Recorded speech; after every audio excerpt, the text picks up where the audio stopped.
नमस्कार। आज हम एक ऐसे सवाल की तह तक जाएंगे जो शायद हम सबके दिमाग में कभी न कभी तो आया ही होगा, और इसका जवाब यकीन मानिए पूरी की पूरी अर्थव्यवस्था की कहानी कह देता है। सवाल सुनने में तो बड़ा सीधा सा लगता है ना, पर इसका जवाब वो आज की पूरी इकोनॉमी की नींव को हिला कर रख देता है। तो चलिए फिर शुरू करते हैं इस पड़ताल को। अब देखिए, इस बड़े सवाल का जवाब देने से पहले ना हमें ये समझना पड़ेगा कि ये पैसा जिसका हम रोज इस्तेमाल करते हैं, आखिर है क्या चीज। इसकी कीमत तय कैसे होती है। सोचकर देखिए, पुराने जमाने में पैसा एक तरह से सोने की रसीद जैसा था। मतलब आपके पास जो नोट है वो इस बात की गारंटी है कि बैंक में उतना सोना रखा है। आप कभी भी जाकर नोट के बदले सोना ले सकते थे। लेकिन आज का पैसा, जिसे हम फिएट मनी कहते हैं, वो बिल्कुल अलग कहानी है। इसकी कीमत सोने चांदी से नहीं आती, बल्कि सिर्फ और सिर्फ सरकार के आदेश और हम सब के भरोसे पर टिकी है। और बस यहीं से सारा खेल बदल जाता है। जब तक गोल्ड स्टैंडर्ड था, तब तक आप उतना ही पैसा छाप सकते थे जितना आपके पास सोना है। एक सीमा थी। लेकिन फिएट सिस्टम में यहाँ सेंट्रल बैंक अपनी जरूरत के हिसाब से मनी सप्लाई को कम ज्यादा कर सकता है। और हाँ, इसी फ्लेक्सिबिलिटी की वजह से ये सवाल उठता है कि क्यों न मनचाहा पैसा छाप लिया जाए। ये एक बहुत बड़ा एक ऐतिहासिक मोड़ था। साल था 1971, जब अमेरिका ने गोल्ड स्टैंडर्ड को पूरी तरह से खत्म कर दिया, और इसके साथ ही पूरी दुनिया एक नए दौर में चली गई, फिएट करेंसी के दौर में, जहां पैसा अब किसी धातु से नहीं, सिर्फ और सिर्फ भरोसे से चलता है। तो अब ये समझते हैं कि आखिर ये ज्यादा पैसा छापना इतना खतरनाक क्यों है। इसके लिए चलिए एक बहुत ही आसान सा उदाहरण लेते हैं। मान लीजिए एक गेमिंग आर्केड है। वहां सब कुछ बढ़िया चल रहा है। एक वीडियो गेम खेलने के लगते हैं 100 रुपए, बिल्कुल स्थिर दाम है। अब जरा सोचिए, अचानक से उस आर्केड में मौजूद हर एक बच्चे को नोटों की एक एक गड्डी थमा दी जाती है। एकदम से हर किसी की जेब में पहले से कई गुना ज्यादा पैसा आ गया है। लेकिन एक मिनट, यहाँ एक दिक्कत है। पैसा तो बढ़ गया, पर आर्केड में गेमिंग मशीनें तो उतनी ही हैं। अब होता यह है कि हर किसी के हाथ में ढेर सारा पैसा है, और हर कोई उन्हीं गिनी चुनी मशीनों पर गेम खेलना चाहता है। तो क्या होगा?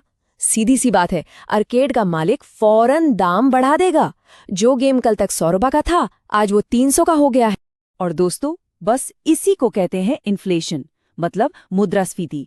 जब बहुत सारा पैसा बहुत कम सामान के पीछे भागता है, तो चीजों की कीमतें बढ़ जाती हैं, और आपके हाथ में रखे हर एक रुपए की जो खरीदने की ताकत है, वो कम हो जाती है। वो आर्केड वाला उदाहरण तो बस एक छोटा सा ट्रेलर था। अब देखते हैं कि जब यही गलती, यही खेल पूरे देश के लेवल पर होता है, तो तबाही का मंजर कैसा दिखता है। इसे कहते हैं हाइपर इन्फ्लेशन। ये वो भयानक स्थिति है जब महंगाई पूरी तरह से बेलगाम हो जाती है, मतलब आउट ऑफ कंट्रोल।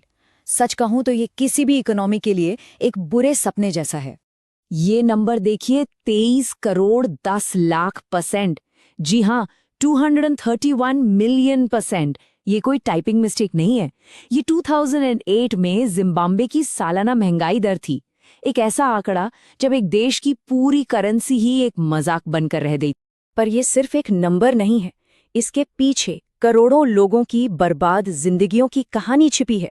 सोचकर देखिए, किसी ने अपनी पूरी जिंदगी की बचत जमा की हो, और अगले ही दिन उसकी कीमत रद्दी के कागज के बराबर हो जाए।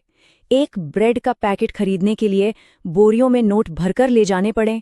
ये थी जिम्बाब्वे की असली हकीकत। और ऐसा नहीं है कि जिम्बाब्वे अकेला उदाहरण है। इतिहास भरा पड़ा है ऐसे किस्सों से। 1920 के दशक में जर्मनी हो या 1940 में हंगरी, जब जब सरकारों ने अपनी परेशानियां सुलझाने के लिए नोट छापने वाली मशीन का सहारा लिया है, अंजाम हमेशा हमेशा ही भयानक हुआ है। तो सवाल ये उठता है कि इस तबाही से बचा कैसे जाए। आज के दौर की जो अर्थव्यवस्थाएं हैं, वो इस खतरे से खुद को कैसे महफूज रखती हैं। इसका जवाब है एक आज़ाद, एक स्वतंत्र सेंट्रल बैंक।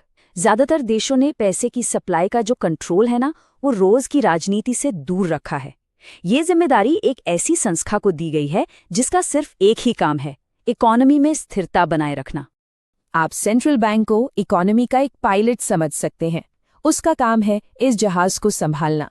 इसे न तो बहुत तेज रफ्तार यानी इन्फ्लेशन की तरफ जाने देना है, और न ही बहुत सुस्त यानी रिसेशन में फंसने देना है। बस एक स्थिर और सुरक्षित रास्ते पर इसे आगे बढ़ाते रहना है। और ये काम करने के लिए उनके पास कई सारे टूल्स मतलब औजार होते हैं।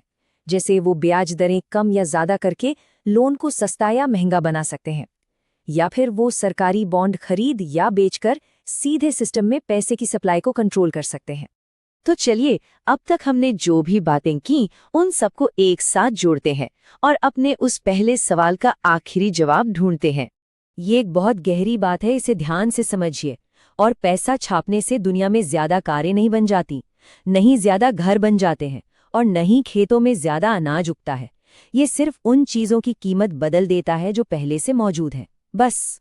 और यहीं पर वो असली फर्क है जिसे समझना बहुत जरूरी है।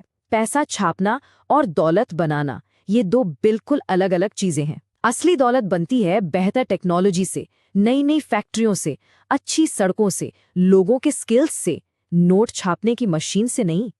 तो हमारे सबसे पहले सवाल का जवाब अब बिल्कुल साफ है। सरकारें असीमित पैसा क्यों नहीं छाप सकती?